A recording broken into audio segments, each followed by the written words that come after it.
She pressed the broken knife against her own throat, blood already dripping from her torn dress, her eyes wild with 3 days of running and a lifetime of being hunted. "Come any closer," she whispered to the stranger on horseback, "and I'll do what they couldn't." Jake Thornton had seen death in the war. He'd held his dying brother. But nothing prepared him for this moment, a woman choosing to end herself rather than trust another man. What happened next would haunt him forever. Subscribe now and comment your city below. Let's see how far this story travels. Stay until the end, you won't regret it. The knife trembled in her hand. Jake Thornton pulled his horse to a dead stop, 50 yards from the wash where the woman stood. He could see her clearly, now torn dress, bare feet, bleeding dark hair wild around a face that held more fury than fear. And that blade, pressed right against her throat. "I said don't move." Her voice cracked. Raw. 3 days without water would do that. "I'll cut before you get close enough to grab me." Jake raised both hands slow, let her see them empty. "Ma'am, I ain't grabbing nobody." That's what the last one said. She laughed, but there wasn't nothing funny in it. "Right before he tore my dress." Jake felt his jaw tighten. He'd seen that laugh before, in field hospitals during the war. Men who'd lost too much, seen too much. The laugh that came when crying wasn't enough anymore. "I'm gonna get off this horse now," he said, keeping his voice steady. "Slow. Then I'm gonna step back from it. You'll have clear ground between us, 60 feet at least." "Why would you do that?" "Because you're holding a blade to your own throat, and I reckon that means you've had enough of men making decisions for you." Something flickered in her eyes. Surprise, maybe. Or just confusion that someone wasn't rushing her. Jake swung down from the saddle. Slow like he promised. He took 3 steps back from the horse and stood there, hands still raised, letting her look at him, letting her decide. The woman's arm was shaking now. The knife had been pressed to her throat too long, muscles giving out. "You're one of them," she said. "Shaw's men, you have to be." "Don't know anyone named Shaw." "Liar. Everyone out here works for Shaw." "I work for myself. Have for 3 years now. Ride alone camp, alone, answer to nobody." "Then what do you want?" The question hung in the air between them. Jake had asked himself that same thing 100 times since leaving Ohio, since holding Caleb's body, since watching the man who killed his brother walk free from a courthouse. What did he want? "Right now," Jake said. "I want you to lower that knife before your arm gives out and you hurt yourself by accident instead of choice." Her eyes narrowed. "What difference does it make to you?" "Probably none. But I've seen enough people die in my life. Don't need to see another if I can help it." The woman stared at him for a long moment. Jake could see her calculating. Every possibility, every escape, every way this could go wrong. Then slowly she lowered the knife. She didn't drop it, kept it gripped tight in her fist. But it wasn't at her throat anymore, and Jake felt something in his chest unclench. "You got water?" she asked. "On the horse, canteen's half full." "Bring it here, slow. You try anything." "I know, you'll cut me." "Fair enough."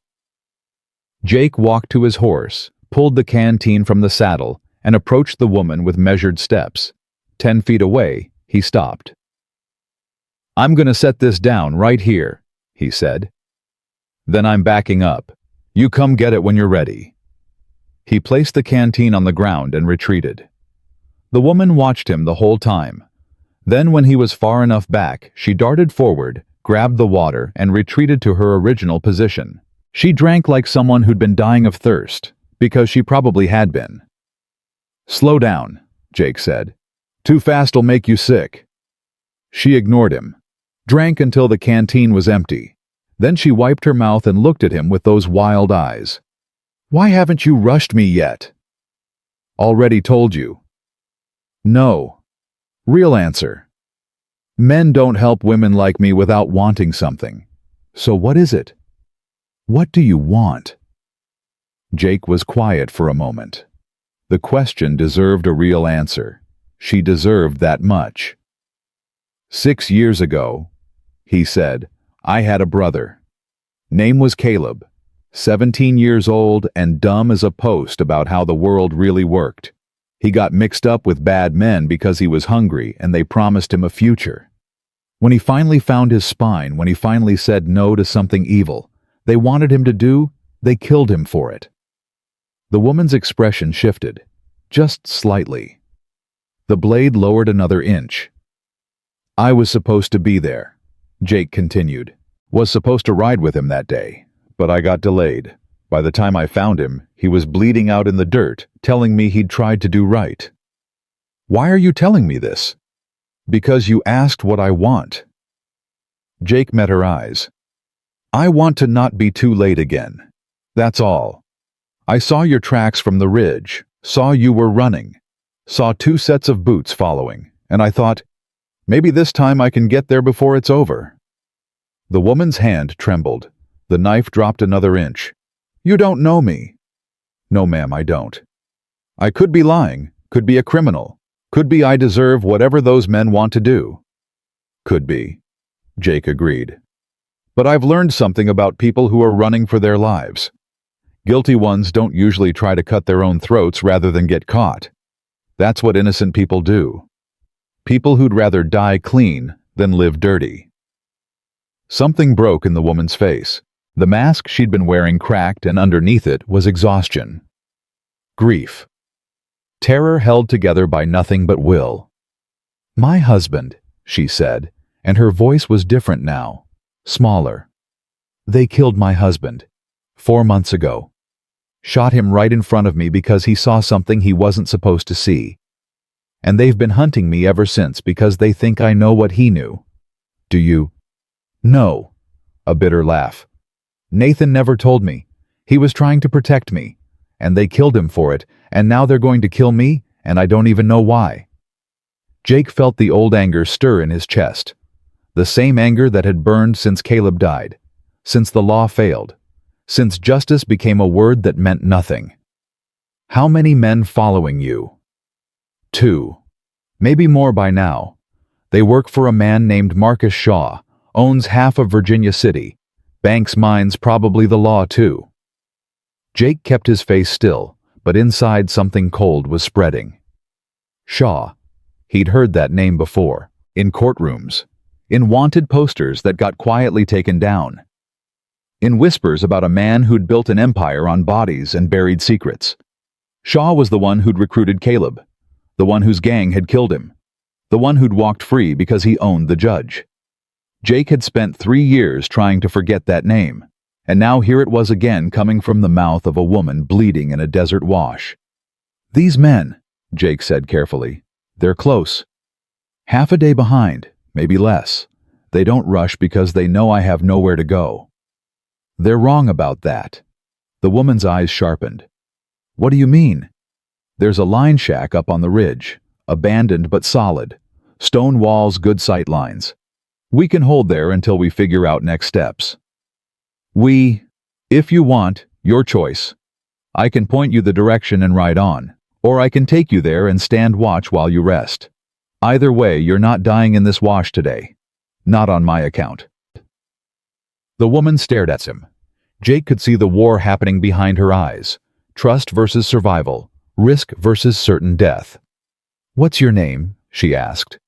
Jake Thornton. I'm Wren Blackwood. She paused. My Apache name is Mika, but no one calls me that anymore. Which do you prefer? Another flicker of surprise. No one's ever asked me that. Well, I'm asking. She was quiet for a moment. Wren.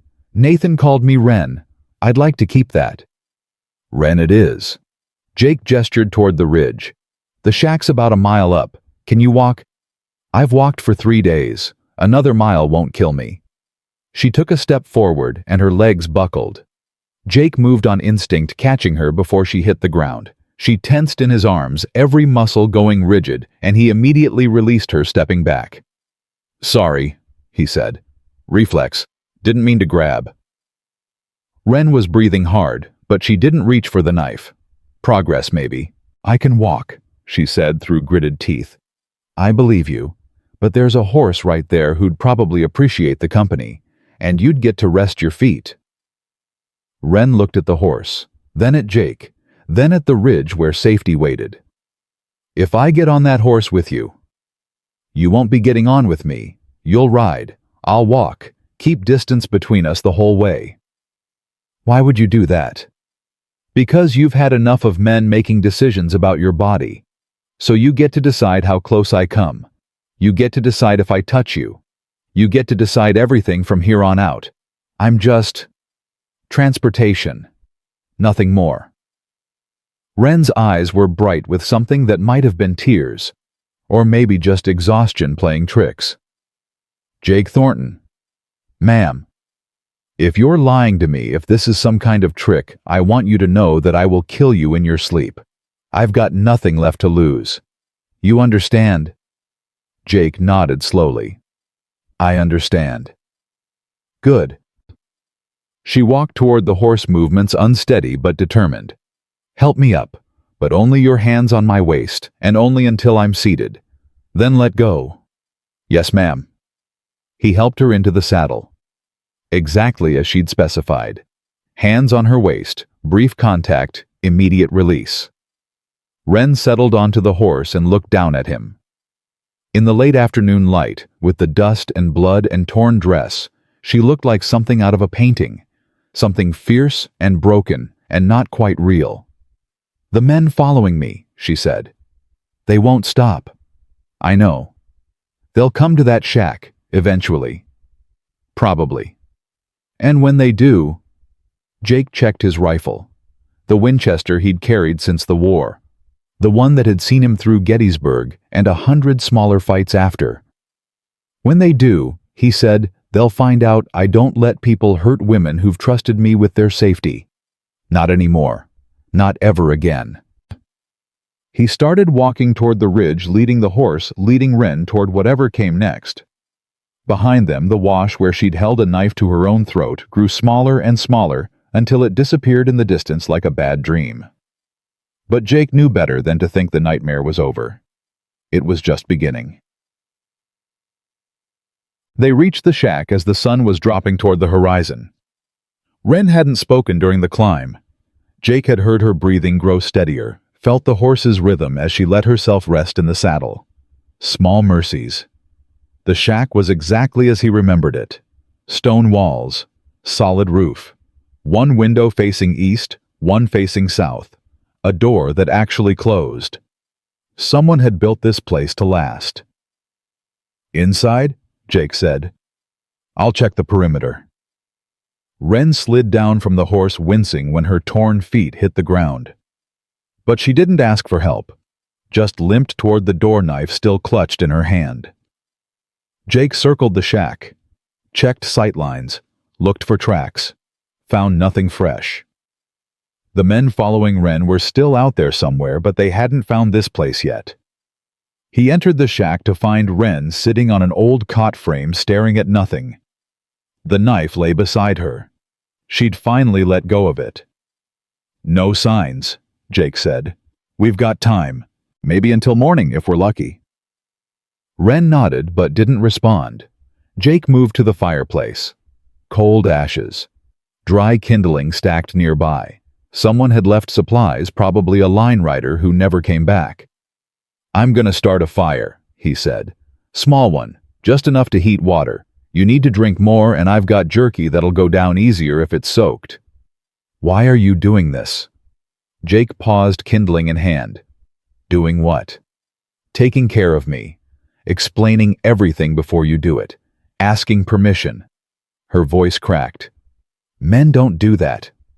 Some do. Not the ones I've known. Jake struck a match, watched the flame catch. Then you've known the wrong men. He built the fire slowly, giving her time to watch to see that there was no trick.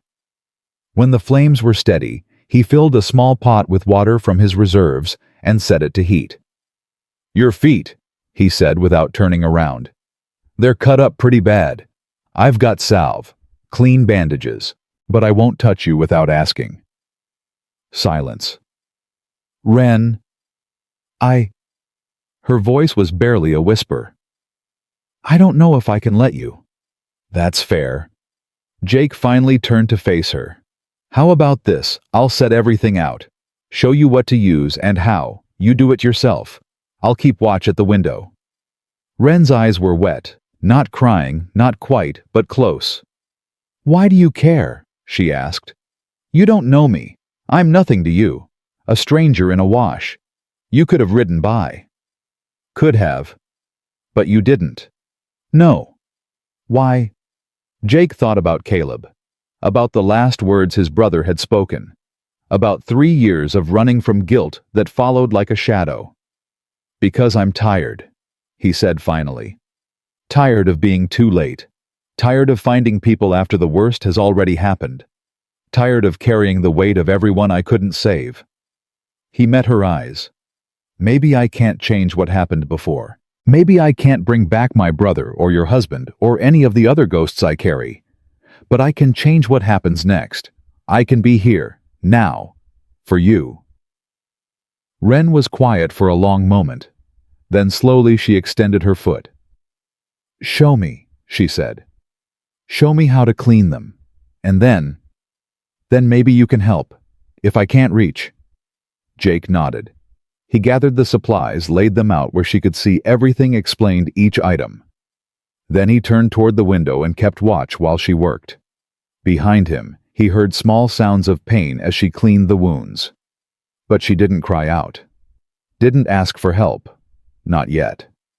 But she had opened the door. Just a crack. And sometimes Jake knew that was how it started. How trust was rebuilt from nothing. One small crack at a time. Night fell over the ridge, and with it came the cold.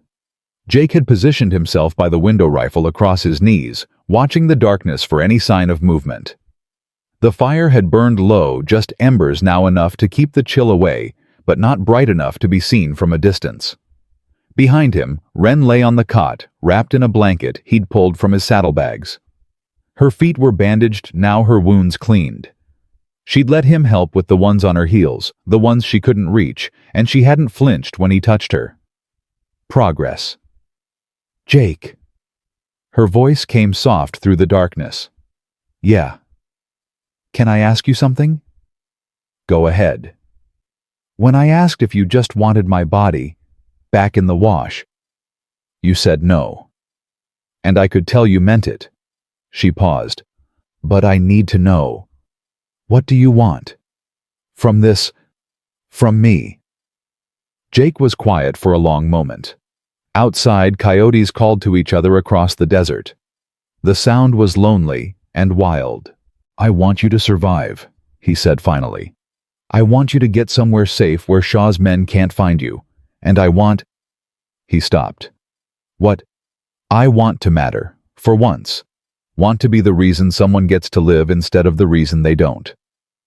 Wren sat up slowly, the blanket falling around her shoulders. Your brother, she said. Caleb.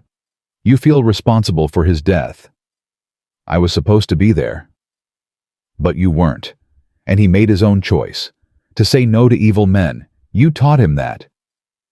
Jake's grip tightened on the rifle. I taught him to die. You taught him to live right. There's a difference. The words hit Jake somewhere deep. Somewhere he'd built walls to protect. He said that. Jake said, his voice rough. At the end, he said, you taught me right from wrong. I remembered. Then he died knowing he'd made you proud. That's not nothing, Jake. That's everything. Jake blinked hard, turned his face toward the window so she couldn't see. Get some sleep, he said. I'll keep watch. Will you sleep at all? When it's safe. It might never be safe again. Then I'll sleep when I'm dead. He heard her lie back down, heard her breathing slowly even out. But before sleep took her, she spoke one more time. Jake. Yeah. Thank you, for being too stubborn to ride by. He didn't answer. But something in his chest loosened just a little. And when the night stretched on dark and cold and uncertain, Jake Thornton kept watch over a woman he barely knew, protecting a life that might be his only chance at redemption. Somewhere out there, Shaw's men were hunting, but they would have to go through him first. Dawn broke gray and cold. Jake hadn't slept. His eyes burned from staring into darkness, but he'd seen them, two shadows moving along the ridge just before first light. Shaw's men. They'd passed within 100 yards of the shack and kept moving west. "They missed us." Wren's voice came from behind him. She was sitting up on the cot blanket clutched around her shoulders, watching him with those amber eyes. "For now," Jake said. "They'll double back when they lose your trail. We need to move." "Where?" "Virginia City. There's a federal marshal there, name's William Barrett. He's been investigating Shaw for 2 years. Wren went still. "Nathan mentioned that name, said he'd given testimony to a federal man, said it would make a difference." "Did he say what kind of testimony?" "Something about gold. Stolen gold. Union Army payroll that disappeared after the war."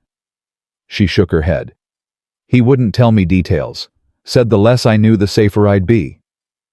Jake felt the pieces clicking together. Shaw's empire wasn't built on silver mines and banking. It was built on blood money, stolen gold, laundered through legitimate businesses protected by bought men and buried bodies. "We need to get to Barrett," Jake said. "Whatever Nathan knew, whatever he told that marshal, it's the only thing that might end this. And if Shaw's men find us first, then I'll deal with them." Wren stood, letting the blanket fall. Her dress was still torn, her feet still bandaged, but something had changed in the way she held herself. Straighter, stronger. "I'm not hiding behind you," she said. "Nathan tried to protect me by keeping me ignorant. It got him killed. I won't make that mistake again. I'm not asking you to hide, I'm asking you to survive." "There's a difference." "Yeah." Jake checked his rifle, counted his remaining rounds. 23. Hiding is letting fear make your choices. Surviving is making the choice to live even when you're scared. Wren moved to stand beside him at the window. Close enough that he could smell sage and dust, and something else. Something that was just her. "My grandmother used to say that fear was a teacher," she said quietly. "That it showed us what mattered most, what we were willing to fight for." Smart woman. She survived the long walk, watched half her people die, built a life anyway. Wren's jaw tightened. "I come from survivors, Jake Thornton. Don't forget that." "Wouldn't dream of it." They gathered what little they had. Jake's rifle, his canteen, the remaining jerky. Wren tucked her knife into the makeshift belt she'd fashioned from torn fabric. It wasn't much, but it was something. "We'll head north," Jake said. "Stay off the main trails. There's a river crossing about 15 miles out. After that, it's another day to Virginia City." "And Shaw's men?" "They're west of us now. If we move fast, we stay ahead." They left the shack as the sun climbed higher, burning off the morning chill. Jake kept them to low ground, using the terrain for cover, moving quick but careful. Wren kept pace despite her injured feet, never complaining, never asking to stop. 2 hours in, Jake heard it. Hoofbeats. Coming from the east. He grabbed Wren's arm and pulled her down behind a cluster of boulders. She didn't flinch this time. Just pressed close to the rock and went still. The riders came into view a minute later. Not 2 men. 4. Shaw had sent reinforcements. "He knows," Wren breathed. "He knows we're heading for the marshal. Probably had men watching the trails all along. Then how do we get through?" Jake's mind raced. 4 armed men between them and Virginia City. No way to go around without losing days they didn't have. And Shaw would just keep sending more. "We don't go through," Jake said. "We go over." "What?" "There's a pass through the mountains, old mining route, abandoned 10 years ago when the silver played out. It's rough, dangerous, and nobody uses it anymore. Which means nobody will be watching it. That's the idea. They waited until the riders passed, then moved east toward the mountains. The terrain grew rougher with every mile loose rock, steep grades, switchbacks that made Jake's legs burn. But Wren stayed with him, climbing when he climbed, resting when he rested. By midday, they'd reached the old mining trail. It was worse than Jake remembered. Rock slides had taken out whole sections. The wooden supports that once braced the narrow path had rotted through. One wrong step would send them tumbling 500 feet to the canyon floor below. "You sure about this?" Wren asked, peering over the edge. "No, but I'm sure about what happens if we don't try." She looked at him for a long moment, then nodded. "Lead the way." They started across. Jake went first, testing each step before putting his full weight down. The path crumbled in places, sending rocks clattering into the void. Behind him he could hear Wren's careful footsteps, her breathing controlled despite the danger. Halfway across the path, narrowed to barely 2 feet wide. "Don't look down," Jake called back. "Wasn't planning on it." They inched forward. Jake's boot slipped on loose gravel, and for one heart-stopping moment, he felt himself tilting toward the edge. Then, Wren's hand grabbed his belt, yanking him back against the rock wall. "Gotcha," she said. Jake let out a breath he hadn't known he was holding. "Thanks. Now we're even." They kept moving, step by step, inch by inch. The sun beat down and sweat stung Jake's eyes, but he didn't dare wipe it away. Both hands stayed pressed against the rock. Finally, the path widened again. They stumbled onto solid ground on the far side, and Jake bent double hands on his knees, gasping. That, Wren said, was not fun. Nobody ever said surviving was fun. She laughed. The sound startled them both. A real laugh surprised out of her by exhaustion and relief. "What?" Jake asked. "Nothing. Just, Nathan used to say the same thing." Her smile faded. "He'd have liked you, I think. You're stubborn the same way he was." High praise. The highest. They rested for 10 minutes, drinking the last of the water, eating strips of jerky that tasted like leather. Then they pushed on, descending the eastern slope of the mountains as afternoon shadows lengthened. 3 hours later, they hit the river. Jake had crossed this river before years ago, but that was summer when the water ran low and slow. Now, swollen with spring snowmelt, it was a churning monster, gray-green, white-capped, carrying debris from somewhere upstream. "Can we ford it?" Wren asked. "Not here. Current's too strong. We'd be swept away before we got halfway." "Then where?" Jake scanned the riverbank looking for options. A mile upstream, he spotted something, the remains of an old rope bridge, half collapsed but still anchored on both sides. There. They made their way to the bridge. Up close, it looked even worse than from a distance.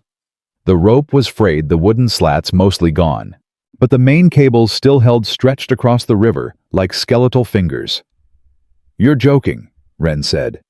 "You got a better idea." She stared at the bridge, then at the river, then back at Jake. "I can't swim." "What?" "I can't swim. Nathan tried to teach me, but I never—" She stopped, jaw tight. "I can't swim, Jake." "Then you don't fall. Simple as that." "That's not—" "Wren." He stepped in front of her, forcing her to meet his eyes. "I'm not going to let you fall. You understand, I'll go first. Test every cable, find the safe path. Then I'll talk you across step by step. You just have to trust me." "I barely know you."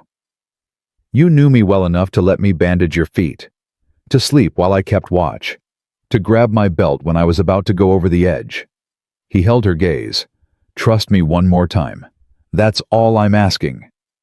Wren's breath came fast. Fear, real fear, not the controlled kind she'd shown before, flickered across her face. "And if I can't? Then I'll carry you. But I don't think I'll have to. You're the strongest person I've met in years, Wren Blackwood. You just don't know it yet." She stared at him for a long moment. Then slowly she nodded. "Okay, show me the way." Jake turned to the bridge. The main cables were about chest height, parallel to each other, with smaller ropes forming a web below where the slats used to be. Not a bridge, really. More like a tightrope with handrails. He grabbed the cables, tested his weight, and stepped out over the churning water. The ropes groaned but held. Jake shuffled forward, one hand on each cable feet, finding the thicker knots in the web below. The river roared beneath him, spray hitting his face, the cold shocking after the desert heat. Halfway across his foot slipped through a gap in the web. Jake's heart lurched as he caught himself, arms straining, legs dangling over nothing but raging water. For 3 eternal seconds, he hung there, muscles screaming. Then he found his footing again and kept moving. When he reached the far side, he turned and called back. "Your turn? Same path I took. Keep your weight centered. Don't rush." Wren stood at the edge, knuckles white on the cables. "Jake, I've got you. Step out. I'll talk you through every inch." She took a breath, then another. Then she stepped onto the bridge. "Good," Jake called. "Now shift your left hand forward. Find the next grip. That's it. Now your right foot. Feel for the thick part of the rope. There." She moved like someone walking through a nightmare, slow, deliberate, every muscle tense. The bridge swayed with her weight and she gasped, freezing in place. "Don't stop. Keep moving. Motion keeps you balanced." "I can't." "You can. Left hand, right foot. That's all. Just keep going." She did. Step by step, inch by inch, she crossed that bridge, while the river raged below, and Jake called out instructions until his voice went hoarse. When she was 10 feet from shore, her foot punched through a weak section of rope. She screamed, dropped, caught herself on the cables with both arms, legs kicking over nothing. Jake was already moving, stepping back onto the bridge, grabbing her wrists. "I've got you. Look at me. Look at me." Her eyes found his, wide with terror. "I'm going to pull you up. When I do, you swing your legs forward. Find the rope. Ready. Jake. Ready." She nodded, a jerky motion that was half sob. Jake pulled. Wren swung. Her feet caught the rope, and together they scrambled the last 10 feet to solid ground. They collapsed on the riverbank, breathing hard, hearts pounding. Wren was shaking, her whole body trembling like she'd been dropped in ice water. "You did it," Jake said. "I almost—" "But you didn't. You made it. You survived." She looked at him. Tears were streaming down her face, but she was smiling, a broken, disbelieving smile. "You came back for me. On the bridge. You came back." "Said I would. Men say a lot of things. I know, but I meant it." She reached out, grabbed his hand and squeezed, hard, like she was making sure he was real. "Jake Thornton." "Yeah. When this is over, if we survive, I'm going to find a way to repay you for this." "You don't owe me anything." "I owe you everything." She didn't let go of his hand. "And I always pay my debts." They stayed like that for a long moment, two people who'd almost died holding on to each other because letting go felt impossible. Then Jake heard it. Gunshots. Distant but clear, coming from the direction they'd traveled. "Shaw's men," he said. "They found the mining trail." "How far behind?" "Hours. Maybe less if they push hard." Wren released his hand and stood wiping her face. "Then we keep moving." They crossed the open ground beyond the river as fast as their exhausted bodies could manage. The land here was flatter, easier to traverse, but also more exposed. Anyone on high ground could see them for miles. Jake kept them moving until darkness made it too dangerous to continue. Then he found a shallow depression in the earth, not much cover, but better than nothing, and called a halt. "We rest here, 2 hours, then we push through the night." Wren sat down, heavily wincing as she pulled off her makeshift bandages. The wounds on her feet had opened again, blood seeping through the cloth. "They're getting worse," Jake said. "They'll hold." "Wren?" "I said they'll hold." Her voice was sharp. "I didn't come this far to stop because of a few cuts." Jake reached for his pack. He'd saved a small amount of salve, enough for one more application. Without a word, he held it out to her. She stared at it, then at him. "You've been rationing that. So you might need it. Your shoulder's still bothering you. I can tell by the way you hold your arm. And you've got blisters from the mountain crossing. That salve should go to you." "I'll be fine." "Jake, take it, Wren, please." Something in his voice made her stop arguing. She took the salve and began applying it to her feet, movements careful and practiced. "My grandmother taught me about healing," she said quietly. "Plants that cure infection, roots that ease pain. I wish I had access to them now." "What would you use?" "Yarrow for the bleeding, wild sage for the inflammation, juniper berries if infection sets in." She glanced at him. "Nathan used to say I should have been a medicine woman, that I had the gift." "Why didn't you?" "Because medicine women don't marry scouts and live between two worlds. They stay with their people. They serve their people." She finished with the salve and began rewrapping her feet. "I chose love instead, and I don't regret it. But sometimes I wonder what my grandmother would say if she could see me now." "What do you think she'd say?" Wren was quiet for a moment. When she spoke, her voice was different, softer, more distant. "She'd say I was being tested, that the spirits were watching to see what I'm made of. She believed that suffering had purpose, that it burned away everything weak and false until only the truth remained." "And what's your truth?" Wren looked at him directly.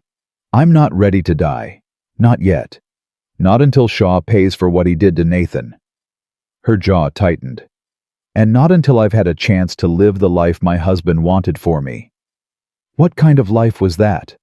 "A home, children, someone to grow old with." Her voice caught. "Nathan used to talk about it.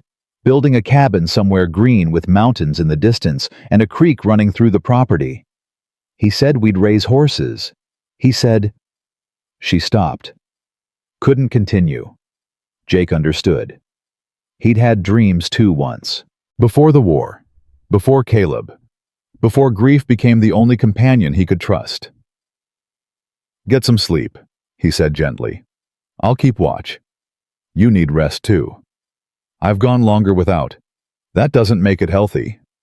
"No, but it keeps people alive." Wren lay down using her arm as a pillow. Jake positioned himself where he could see in all directions, rifle across his lap. "Jake." "Yeah." "Earlier on the bridge when you came back for me, that was the first time since Nathan died that I believed someone would actually choose to save me instead of save themselves." Jake didn't know what to say, so he said the only thing that felt true. "I'll always come back. Long as I'm breathing, I'll come back." Silence stretched between them. Then barely audible, "I believe you." She slept. Jake kept watch, and somewhere in the darkness, Shaw's men were closing the distance. The stars wheeled overhead. Jake counted them to stay awake the way he'd learned in the war. Orion, the Big Dipper, Polaris steady and unchanging, pointing north toward Virginia City, toward the Marshall, toward the end of this one way or another. Around midnight, Wren woke with a cry. Jake was beside her in an instant, hands on her shoulders. "You're safe. You're with me. You're safe." Her eyes were wild, unfocused. "Nathan." It was a dream. Just a dream. She blinked. Recognition flooded back, and with it, the grief that never quite went away. "I saw him," she whispered. "Saw him fall. The blood." She pressed her hands to her face. "I see it every time I close my eyes."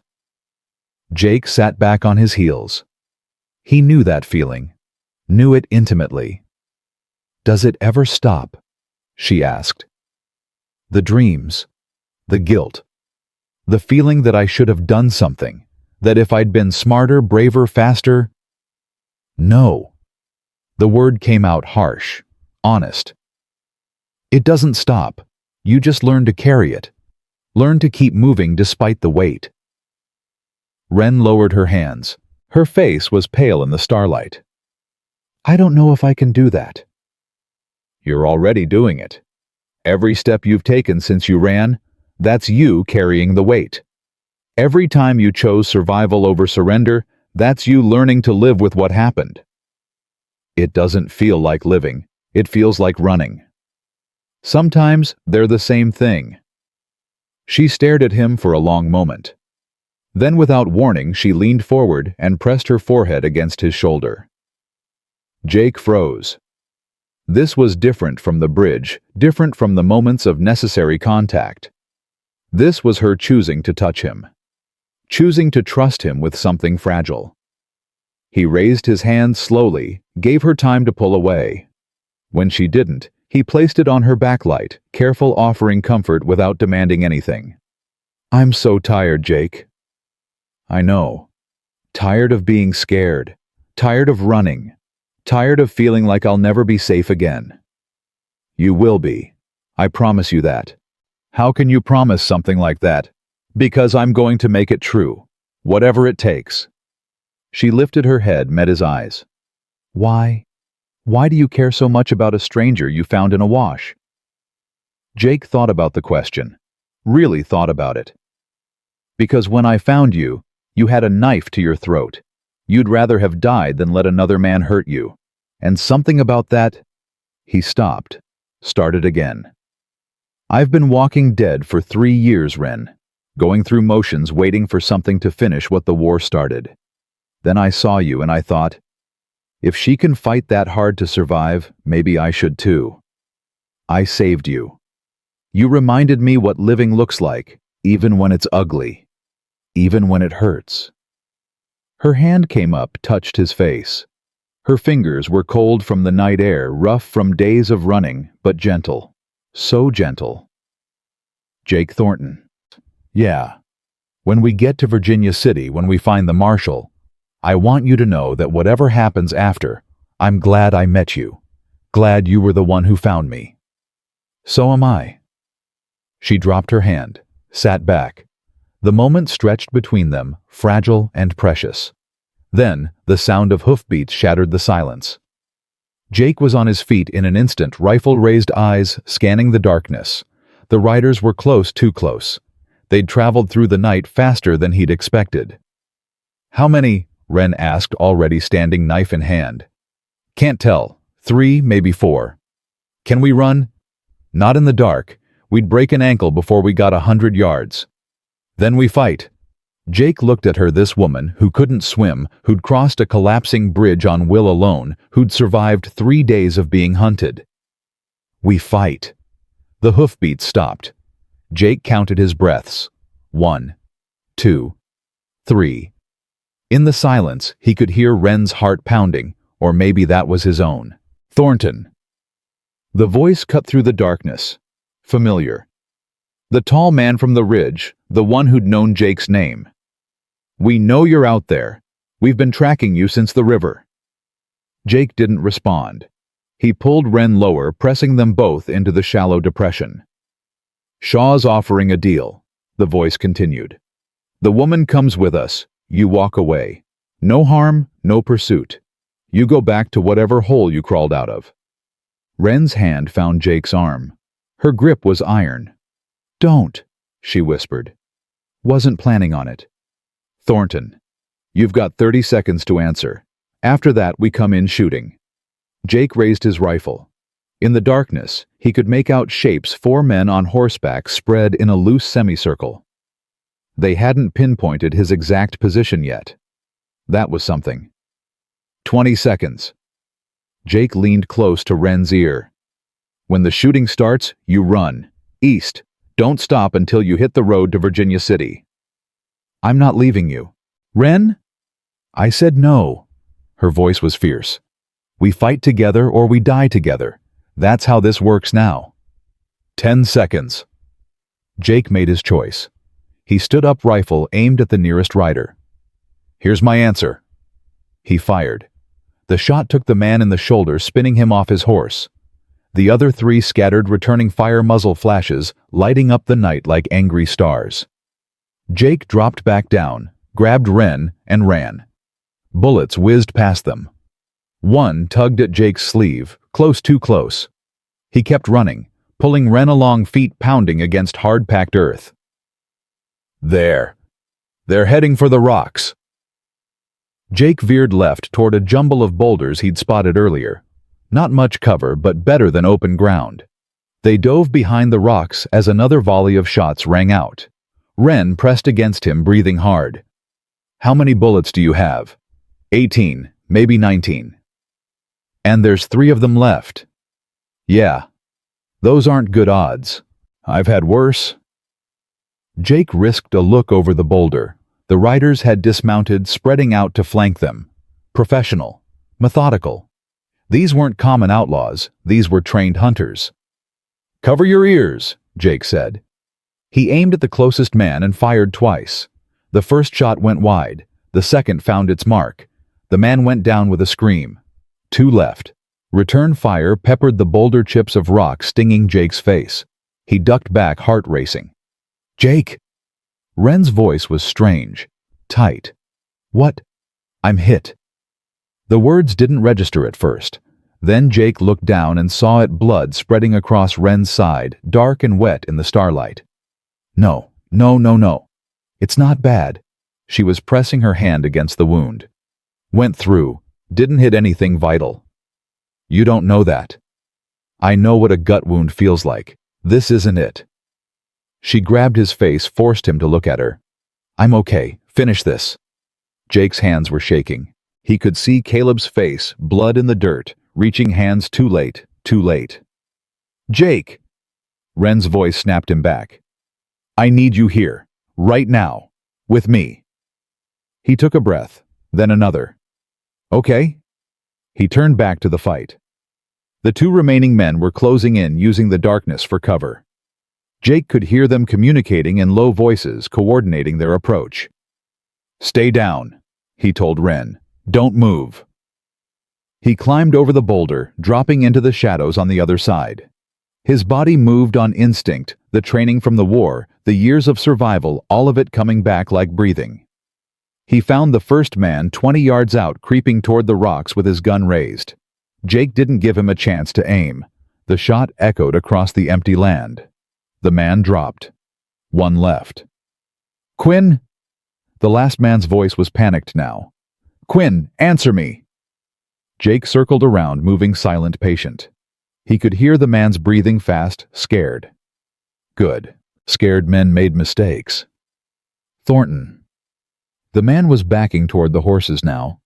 This ain't over. Shaw will send more. You can't protect her forever. Jake stepped out of the darkness. The man spun, gun coming up. Jake was faster. The shot took him center mass. He fell backward, hit the ground, and didn't move.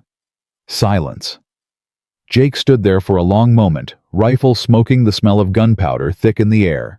4 men down. 4 men who would have killed Wren without hesitation. He didn't feel guilty. He felt empty. Jake! Wren's voice pulled him back.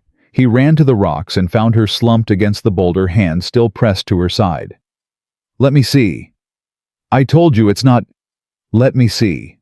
She moved her hand. The wound was ugly, a furrow along her ribs where the bullet had grazed, but she was right. It wasn't deep. It hadn't hit anything vital. Told you, she said weakly. You're an idiot. I'm alive. There's a difference. Jake tore a strip from his shirt and pressed it against the wound. Wren hissed in pain, but didn't pull away. We need to move, he said. Shaw will send more when these don't report back. I can walk. Can you ride? What? Jake gestured toward the horses. The dead men's mounts were still there, standing nervous but unharmed. We've got transportation now. And supplies probably. Whatever they were carrying. Wren actually laughed, a pained, exhausted sound. You're thinking about supplies while I'm bleeding. I'm thinking about keeping you alive. Supplies help with that. He helped her to her feet, supporting most of her weight as they made their way to the horses. She was pale, her breathing shallow, but she kept moving. The horses were quality, better than anything Jake had owned in years, and the saddlebags held exactly what he'd hoped.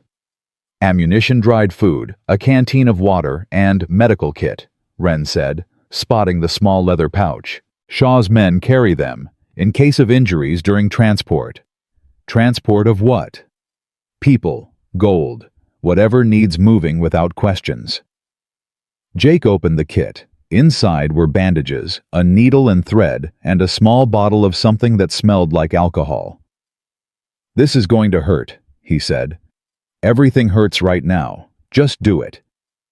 He cleaned the wound as best he could, stitched the deepest part with hands that were steadier than they had any right to be, and bandaged her tight. Wren didn't cry out, didn't flinch, just gripped the saddle horn and breathed through it. "Done," Jake said finally. "Thank you." "Don't thank me yet. We've still got to get to Virginia City." They mounted up Wren on one horse, Jake on another, and headed north. The sky was beginning to lighten, dawn approaching fast. "Jake?" "Yeah." "Back there when you saw I was hit you froze." He didn't answer. "You were thinking about your brother." "Doesn't matter." "It does. Because if you freeze like that again, we both die." Jake's jaw tightened. "It won't happen again. Promise me." "Wren, promise me, Jake. Promise you'll stay with me. No matter what you see, no matter what happens. Promise you won't leave me alone in your head." He looked at her, this woman who'd been shot and stitched and was still fighting, still demanding truth from him. "I promise." "Good." She kicked her horse forward. "Now let's go kill the man who murdered my husband." They rode through the dawn, pushing hard despite Wren's injury.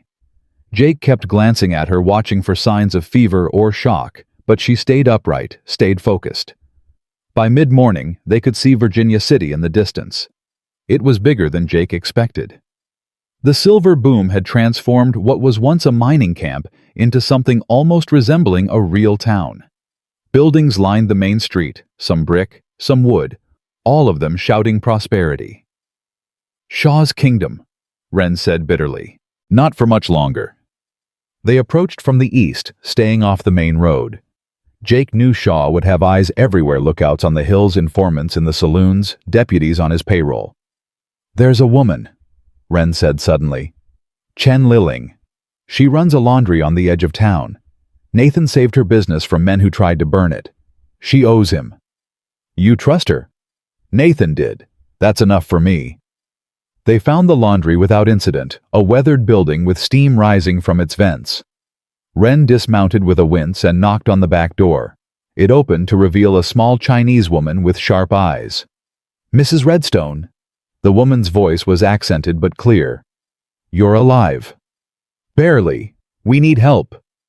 Chen Liling looked at Jake, assessed him in a single glance, and stepped back. "Inside. Quickly."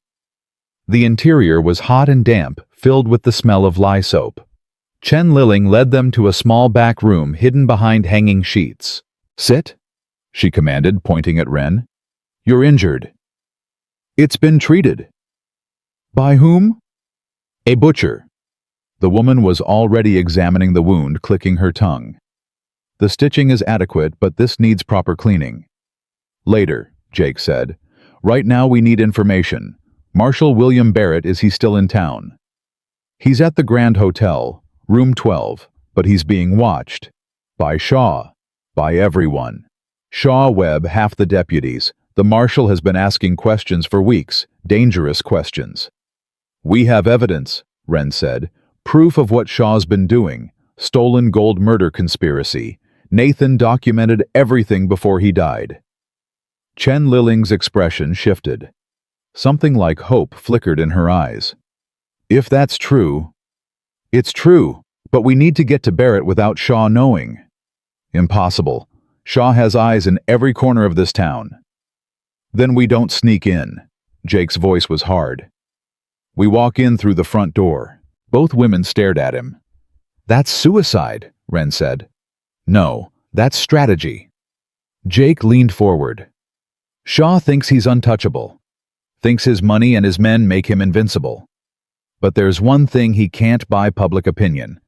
If we confront him in front of the whole town, in front of witnesses, He can't silence. He'll have to choose between his reputation and his secrets.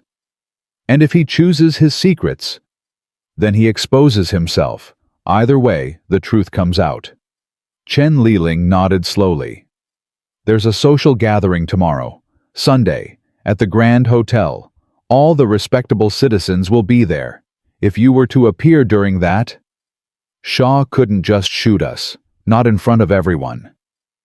He might try anyway. Let him.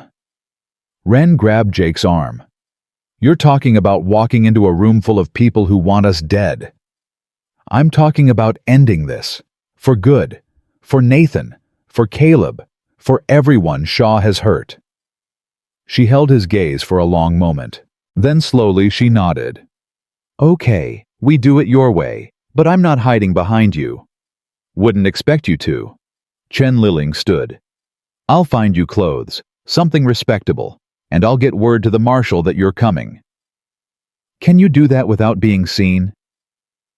Mr. Thornton, I've survived in this town for 15 years by knowing how to move without being noticed. Trust me. She disappeared into the front of the laundry. Jake and Wren sat in silence, the weight of what they'd decided pressing down on them. Jake. Yeah. If this goes wrong tomorrow, it won't. But if it does, I need you to know something. He turned to look at her. She was pale, exhausted, wounded, but her eyes were clear.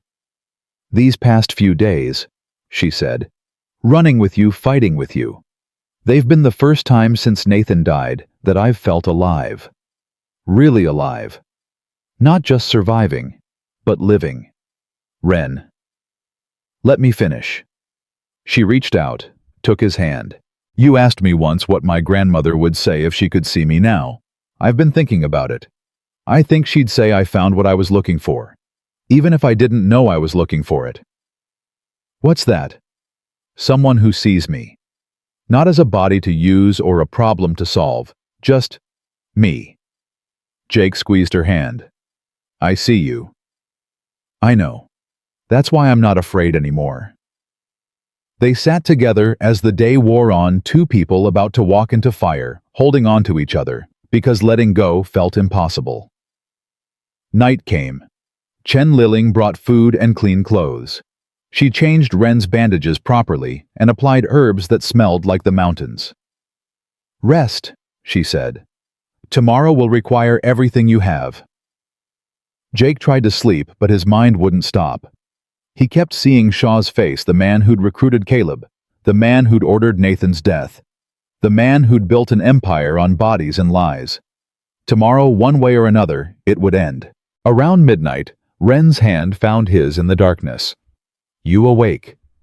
Yeah. I can't sleep either. Thinking about tomorrow? Thinking about after. If there is an after. Jake turned to face her. In the darkness, he could just make out the shape of her. What do you want, Wren? After all this, if we survive. She was quiet for a long moment. I want to stop running.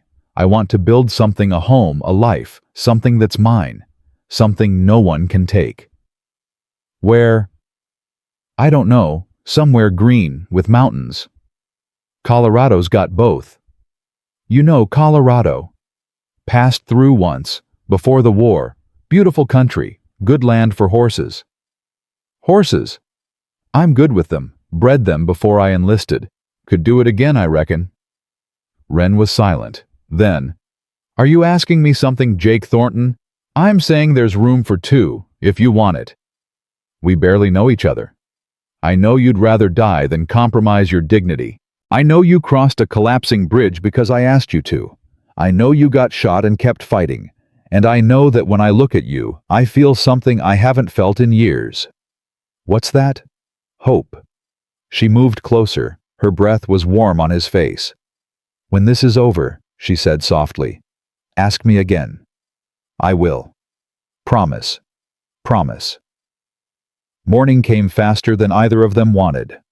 Chen Liling brought coffee, strong and bitter, and fresh bandages for Wren's wound. She'd found them clothes that would blend with the Sunday crowd, a simple dress for Wren, dark trousers, and a clean shirt for Jake.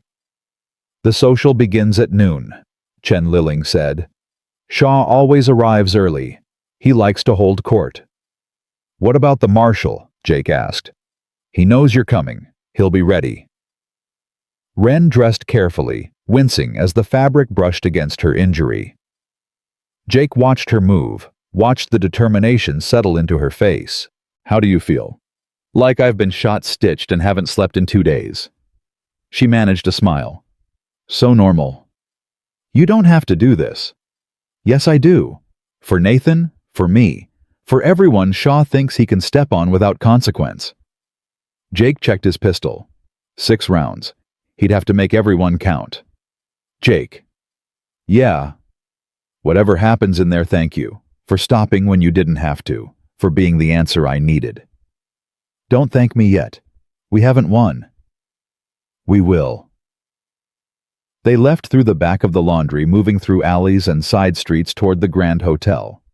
The town was bustling with Sunday activity families heading to church, businessmen making deals, the whole performance of respectability that hid the rot underneath. The Grand Hotel loomed ahead. Jake stopped at the corner, looking at the building. 3 stories of Victorian excess. The finest establishment in a town built on stolen silver. "Ready?" he asked. Wren squared her shoulders. "Let's finish this." They walked through the front door together, and every conversation in the room stopped. 50 heads turned toward them. Jake felt every eye in the room, the shock, the recognition, the fear. Women in silk dresses pulled back. Men in fine suits reached for weapons they weren't carrying. And there, at a corner table, sat Marcus Shaw. He was exactly as Jake remembered from the courthouse 3 years ago. Silver hair, sharp eyes, the kind of face that could smile while ordering a man's death. He wore a suit that cost more than most people earned in a year, and beside him sat a fat man sweating through his collar, Horace Webb, owner of the silver mines. Shaw's expression flickered when he saw Jake. Recognition, then cold, calculating rage. "Well, well." Shaw rose slowly, straightening his jacket. "Jake Thornton, I heard you were dead." "Heard wrong." "Clearly." Shaw's eyes moved to Wren. "And you brought the widow.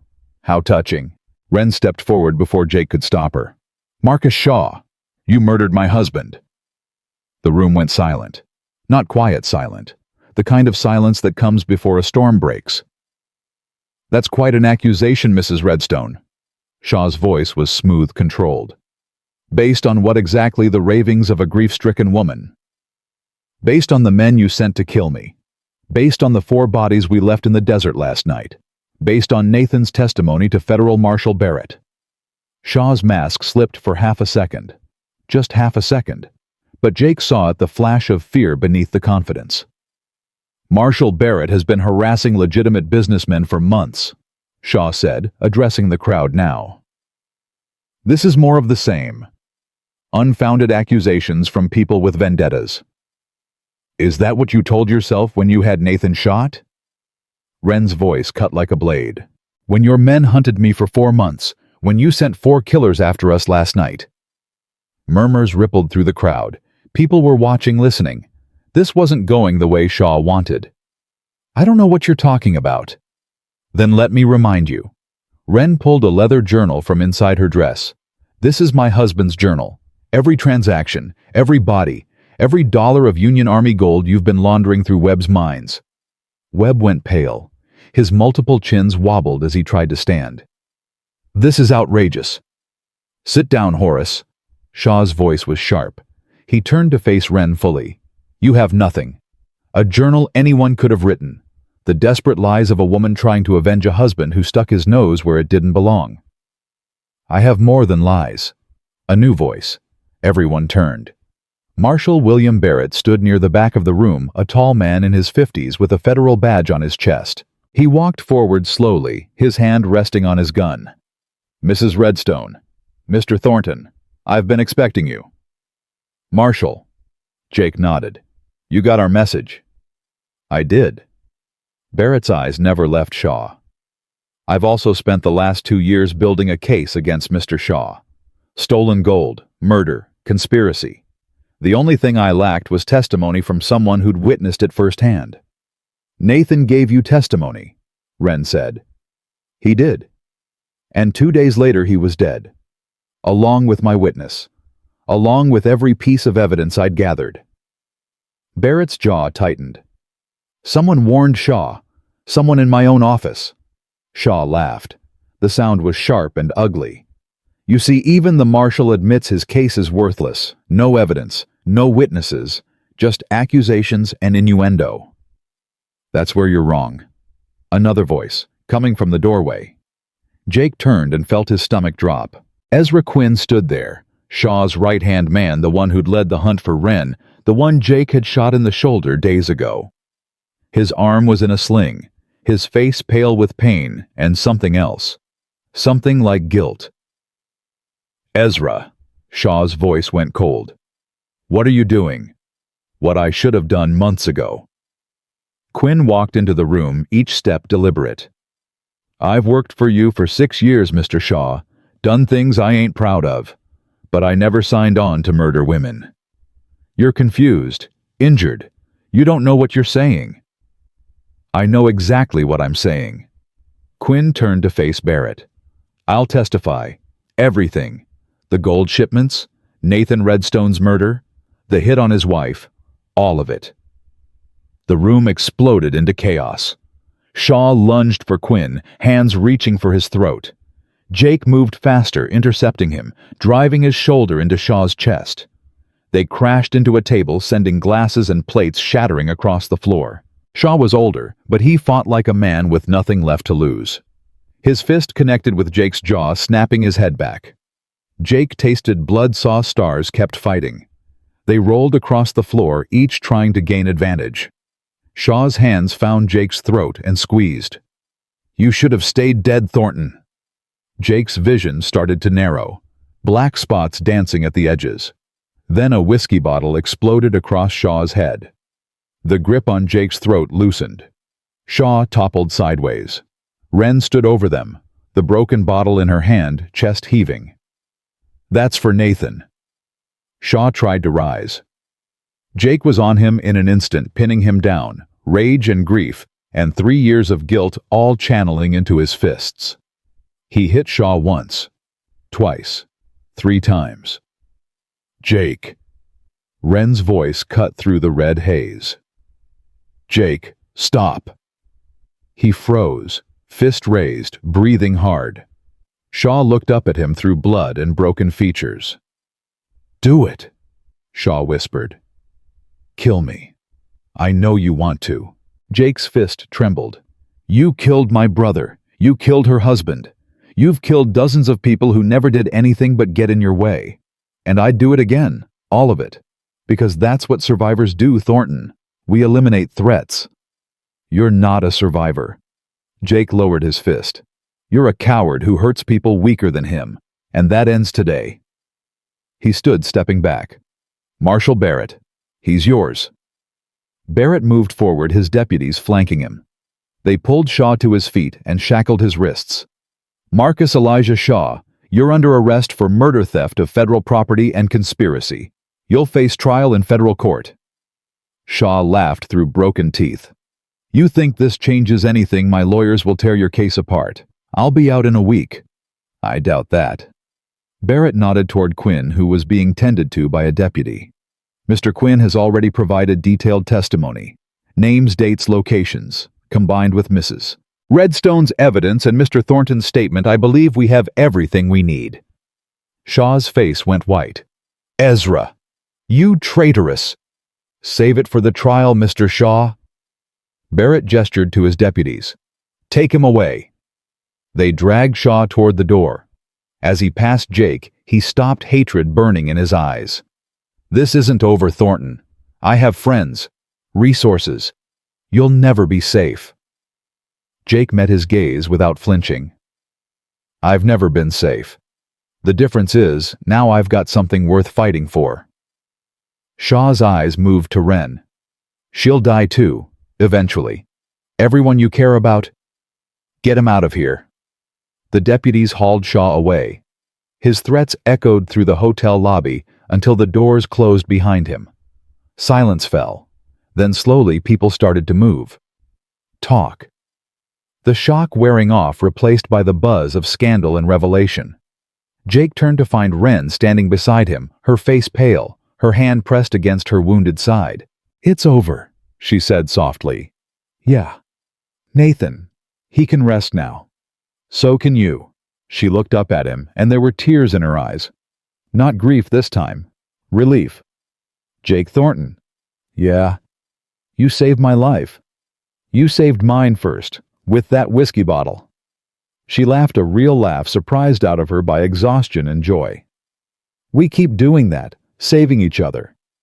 Seems to be our pattern." Marshal Barrett approached, interrupting the moment. "Mr. Thornton, Mrs. Redstone, I'll need formal statements from both of you, and the journal, of course." Wren handed it over. "Everything Nathan knew is in there." "Thank you." Barrett paused. "I'm sorry it took so long to bring Shaw to justice. If I'd moved faster—" "You couldn't have known," Wren said. "Nathan trusted you. That's enough. There's also the matter of a reward.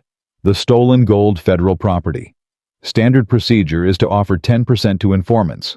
In this case, that's $5,000. Jake and Wren exchanged glances.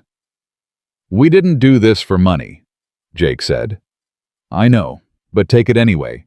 Consider it compensation for what you've lost." Barrett's expression softened. "Use it to build the life you deserve." He walked away, leaving them standing in the wreckage of the confrontation. $5,000, Wren said quietly. "That's a lot of land, a lot of horses, a lot of future." Jake took her hand. "Colorado's still got room for two." "I remember." She squeezed his fingers. "Ask me again." "What?" "What you asked me last night. Ask me again." Jake turned to face her fully. Around them, people were cleaning up the chaos, deputies were taking statements. The machinery of justice was grinding forward. But in that moment, it was just them. Wren Blackwood, when this is all done, the statements, the trial, everything, will you come to Colorado with me, build something together? What kind of something? A home, a horse ranch, whatever we want it to be. He paused. A life. Wren's eyes were bright. Yes.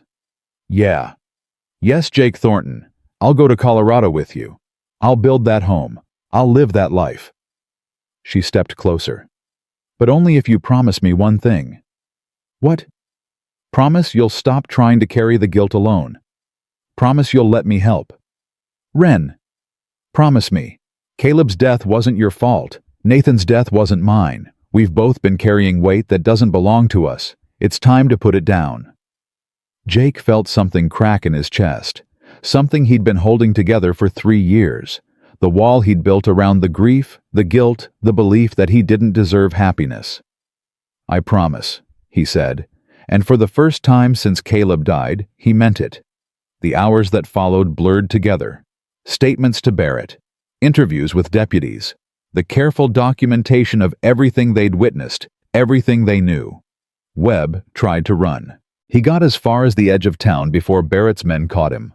He was crying when they brought him back, all his bluster gone, reduced to a sweating, pleading wreck. I didn't know, he kept saying. Shaw handled everything. I just provided the cover. Barrett wasn't impressed. You can explain that to the federal judge. Quinn's testimony took hours. He detailed 2 years of crimes, the gold shipments, the murders, the bribes. Names Jake had never heard, places he'd never been. A web of corruption that stretched across 3 states. Why? Jake asked him during a break. Why turn on Shaw now? Quinn was quiet for a long moment. Because of her. He nodded toward Wren. Shaw ordered me to bring her back alive, said he needed to know what she knew, but the men he sent, they weren't interested in alive. They wanted to hurt her, use her. He swallowed. I've done bad things, Thornton, things that'll damn me if there's a hell, but I never touched a woman against her will. Never. So you let her go. I let myself get shot in the shoulder by a stubborn cowboy. Quinn almost smiled. Seemed easier than living with what Shaw wanted me to do. By evening, the statements were complete. Barrett released them with instructions to remain available for the trial, which would take place in federal court in Sacramento. "Months away," he said. "You've got time to build that ranch first." Chen Liling insisted they stay one more night at the laundry. She fed them soup and rice and tea that tasted like flowers, and she changed Wren's bandages with herbs that smelled like healing. "You did a good thing today," she said. "Nathan would be proud." Wren nodded, unable to speak. That night, lying on thin mattresses in the back room, Jake and Wren talked for hours. About Nathan, about Caleb, about the weight they'd been carrying, and the promise they'd made to put it down. "I'm scared," Wren admitted quietly. "Of what?" "Of being happy, of having something to lose again." Jake understood. He'd been running from the same fear for 3 years. "My brother used to say that being scared of happiness was like being scared of breathing. You could do it for a while, but eventually you had to choose live or suffocate." Caleb sounds like he was wise. He was 17 and dumb as a post, but sometimes he got things right. Wren laughed softly. "Jake." "Yeah. I'm glad you stopped in that wash." "So am I. And I'm glad you asked me to come to Colorado." "So am I. And I'm glad—" She stopped. "I'm just glad. For the first time in months, I'm glad to be alive." Jake reached out in the darkness and found her hand. "Me too." Morning came bright and clear. They left Virginia City at dawn, riding the horses they'd taken from Shaw's men. Barrett had officially released the animals to them, compensation, he said, for services rendered. The road north stretched before them, winding through mountains and valleys, and the promise of something new. "How far to Colorado?" Wren asked. "Couple weeks if we take our time. Less if we push. Let's take our time. I want to see the country." "You've never traveled." "Nathan and I stayed close to home. Never had reason to wander." "Well, you've got reason now." They rode through the morning, stopping occasionally to rest the horses or refill their canteens from mountain streams. The land changed gradually drier, giving way to green flat, giving way to hills, the west giving way to something new. By midday, they'd crossed the border into California. "Jake?" "Yeah. When we get to Colorado, what then?" "We find land, build a cabin, start breeding horses. And after that, we live. One day at a time. Whatever comes, we face it together." Wren smiled. "I like the sound of that." They made camp that night beside a creek, listening to water and wind and the distant howl of coyotes. Wren's wound was healing well. Chen Liling's herbs had done their work. "Jake." "Yeah. Tell me about Caleb. Not how he died, how he lived." So Jake told her. About teaching Caleb to ride. About the way he laughed at his own jokes. About his dreams of seeing the ocean, of finding a girl, of building a life that meant something. "He sounds wonderful," Wren said when Jake finished. "He was. Annoying as hell sometimes, but wonderful. Nathan was like that too. So patient it drove me crazy. But he never raised his voice. Never lost his temper. Even when I was being impossible. Were you impossible often?" "More than I'd like to admit." They sat in comfortable silence, the fire crackling between them. "We're going to be okay," Wren said finally. "Aren't we?" "Yeah." Jake believed it now. "We're going to be okay." The fire burned low. The stars came out. And somewhere in the darkness, two people who'd lost everything found the beginning of something new. Not a replacement for what they'd lost. Something different.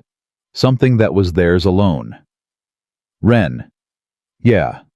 Thank you." "For what?" "For trusting me. When you had no reason to. For placing your hand in mine when every instinct said to run. You made it easy." "No, I didn't. I made it possible. You made the choice." She moved closer, resting her head on his shoulder. "Best choice I ever made." Jake wrapped his arm around her. "Best choice anyone ever made about me." They stayed like that until the fire died, until the stars wheeled overhead, until tomorrow became today, and the road to Colorado waited. Whatever came next, they would face it together. 3 years later, Jake Thornton stood on the porch he'd built with his own hands, watching the sun drop toward the mountains. His grandson, no, not grandson yet, that would come later. His nephew Samuel sat in the chair beside him, 17 years old and burning with questions. "Uncle Jake." "Yeah." "How'd you know that Aunt Wren was the one?" Jake smiled. The question took him back to a wash in Nevada, to a woman with a knife at her throat, to a moment that changed everything. "She asked me a question," he said, "and my answer told her everything she needed to know about who I really was." "What question?" "That's her story to tell. Ask her sometime." The door opened behind them. Wren stepped out, older now, her hair streaked with silver, but still carrying herself with that quiet strength that had drawn Jake to her all those years ago. "Dinner's ready." She looked at Samuel. "You staying?" "Yes, ma'am, if that's okay." "Always okay." She moved to stand beside Jake, her hand finding his. "What are you two talking about?" "The boy wants to know about love." "Ah." Wren sat down in the chair Jake had made for her, the one with the carved back that matched the Apache patterns her grandmother had taught her. "That's a long story." "I've got time." "Do you—" Wren's eyes were knowing. "Heard you've been courting the Miller girl. Sarah, isn't it?" Samuel's face went red. "That's different." "Is it?" Jake chuckled. The boy reminded him of Caleb sometimes, the same eagerness, the same stubborn heart. "Let me tell you something, Samuel." Wren leaned forward. "When I met your uncle, I was running for my life. Men had killed my husband. They were hunting me. I'd been running for 4 months, and I was ready to die. Aunt Wren. I mean it. I had a knife to my own throat when Jake found me. I'd rather have died than let another man touch me. That's how broken I was." Samuel went quiet. This wasn't the story he'd expected. And then this stubborn cowboy rides up, gets off his horse, and doesn't do anything I expect. Doesn't rush me. Doesn't grab me. Just stands there with his hands up and talks to me like I'm a person. "What did he say?" Wren smiled. "He said he wasn't there for that. And I believed him." "Just like that?" "No, not just like that. I tested him. Asked him the hardest question I could think of. And his answer—" She stopped, her voice thick with emotion, even after all these years. "His answer saved my life." Jake squeezed her hand. Some memories never lost their edge. "What question?" Samuel asked. "I asked if he only wanted my body, like every other man I'd encountered." Wren met the boy's eyes. "And he said no. And he meant it." "How could you tell?" "Because he proved it. Every day for the next 2 weeks he proved it. He stood guard while I slept. He dressed my wounds without looking at what he shouldn't. He gave me his water, his food, his coat. He asked permission before he touched me. Every single time." Samuel looked at Jake with new eyes. "That's how you know Samuel." Jake's voice was rough, not from words, from actions, from the way someone treats you when they don't have to, when there's nothing in it for them. That's when you see who they really are. The boy was quiet for a long moment. "Sarah's father doesn't like me," he said finally. "Says I'm too young, too poor. Says his daughter deserves better." "Do you love her?" "Yes." "Does she love you?" "I think so. Yes." "Then prove it. Not to her father, to her. Show her who you are when it's hard, when it costs you something, when the easy choice is to walk away." Jake met the boy's eyes. That's what separates the men from the boys, Samuel. Not age, not money. The willingness to do what's right when it's hard. "Is that what you did with Aunt Wren?" "I tried. I failed sometimes. But I kept trying." Wren stood pressing a kiss to Jake's temple. He never stopped trying. That's what matters. She moved toward the door. Come inside when you're ready. Food's getting cold. She disappeared into the cabin, leaving Jake and Samuel alone with the fading light. Uncle Jake. Yeah. I want to be like you. When I grow up, I want to be the kind of man who... The boy stopped struggling for words. The kind of man who... What? Who deserves to be trusted. Who earns it. Jake felt something warm spread through his chest. You already are, Samuel. You just don't know it yet. They sat in comfortable silence as the stars emerged. Somewhere inside, Wren was humming a song her grandmother had taught her, an Apache melody about rivers and mountains and the spirits that watched over travelers. Can I ask you something else? Go ahead. Do you ever regret it, stopping that day? Getting involved? Jake thought about everything that had happened since the running, the fighting, the building. The trial in Sacramento, where Shaw had finally faced justice. The morning Wren told him she was pregnant. The day their daughter was born, dark-haired and bright-eyed, crying loud enough to wake the mountains. No, he said, not for a second. Even though it was dangerous, even though you almost died. Because of that. Jake turned to look at the boy. Samuel, the worst thing a man can do is play it safe. Keep his head down. Refuse to get involved. That's not living, that's just waiting to die. So what's living? Living is choosing. Every day, choosing who you want to be. Choosing what you're willing to fight for. Choosing who you're willing to love, even knowing you might lose them. Jake's voice softened. Living is standing up when it would be easier to stay down. Reaching out when it would be safer to pull back. Saying yes when everything in you wants to say no. That sounds hard. It is, but it's worth it. Every single moment of it. The door opened again.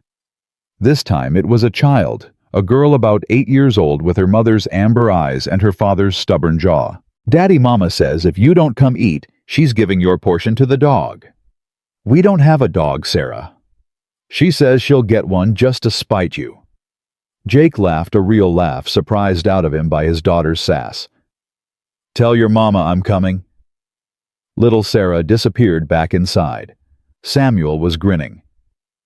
She's got your spirit, Uncle Jake. God help us all. They went inside together.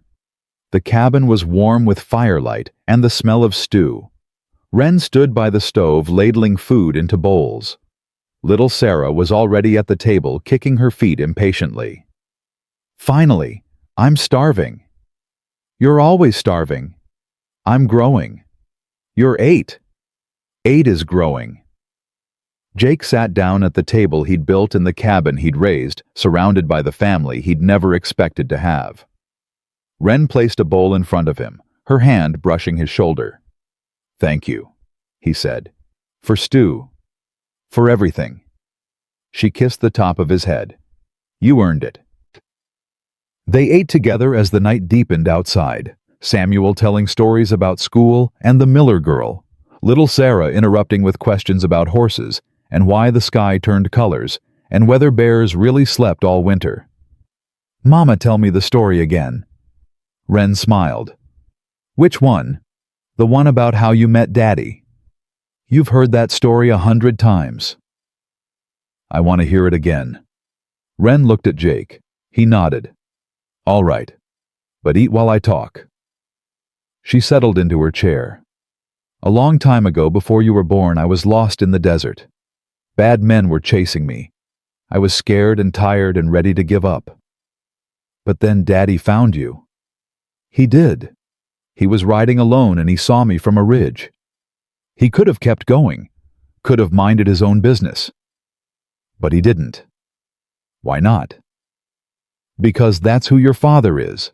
He sees someone who needs help, he helps.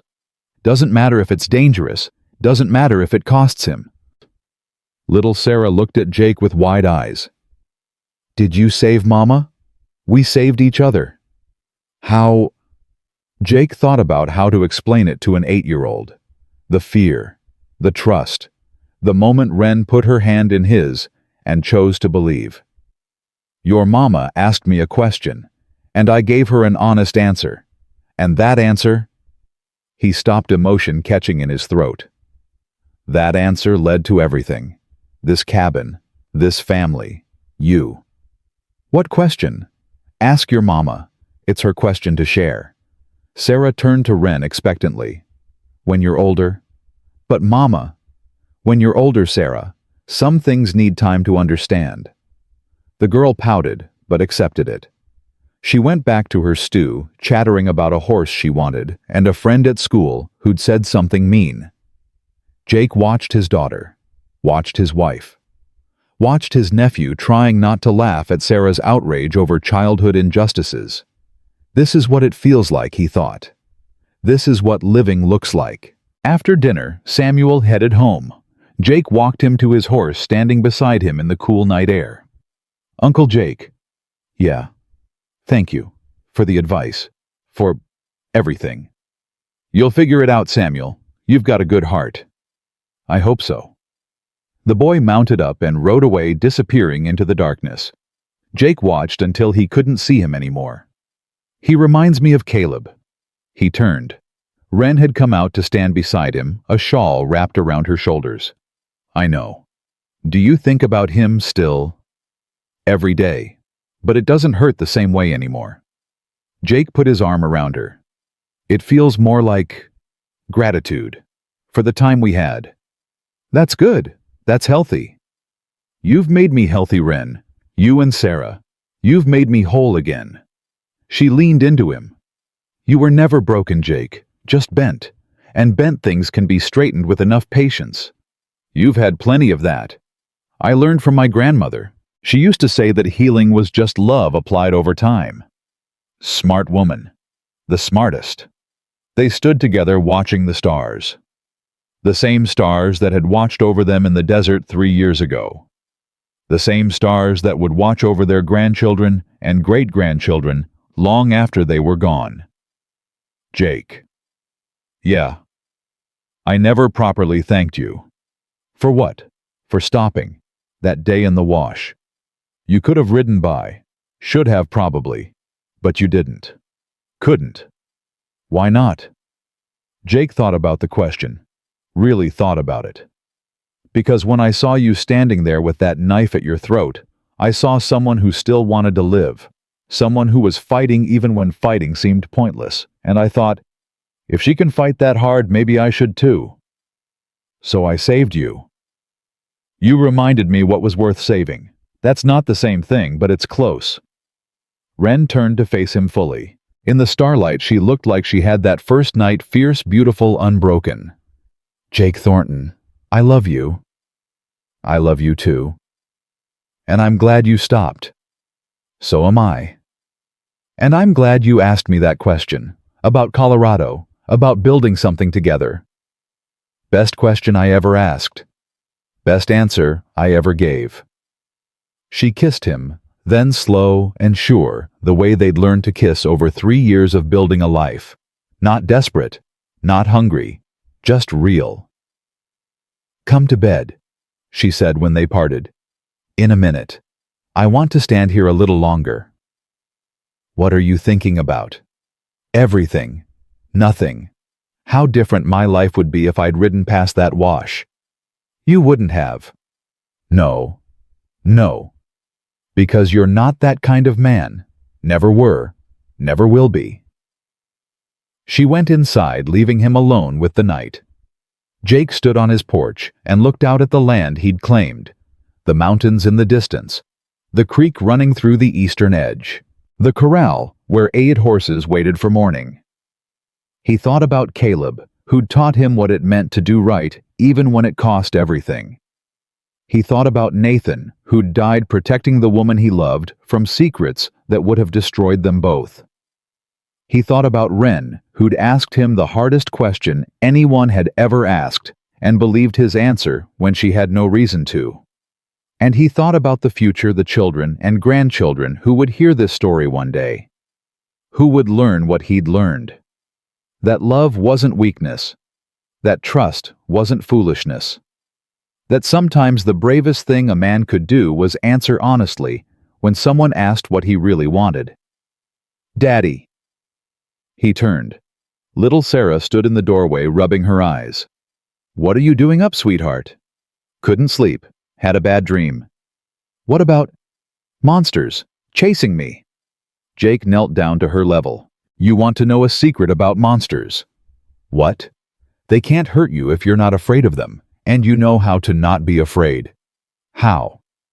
"You remember you're not alone. You remember there are people who love you, people who will fight for you, people who will always, always come when you call. Like you and Mama. Like me and Mama. And when you're older, like the person you choose to love. Someone who answers your hard questions honestly. Someone who proves they're worthy of your trust." "How will I know when I find them?" Jake smiled. The same question Samuel had asked. The same question everyone asked. "You'll know because they'll stop. When they could ride past, they'll stop. When they could take the easy road, they'll choose the hard one. When you ask them what they want, they'll tell you the truth, even when the truth costs them." That sounds hard to find. It is, but it's worth looking for. He stood, took her hand. "Come on, let's get you back to bed." "Will you stay until I fall asleep?" "Always." He carried her inside, past the fire, past Wren, who smiled at them from the doorway of their bedroom. He tucked Sarah into her small bed, the one he'd carved himself, and sat beside her until her breathing evened out.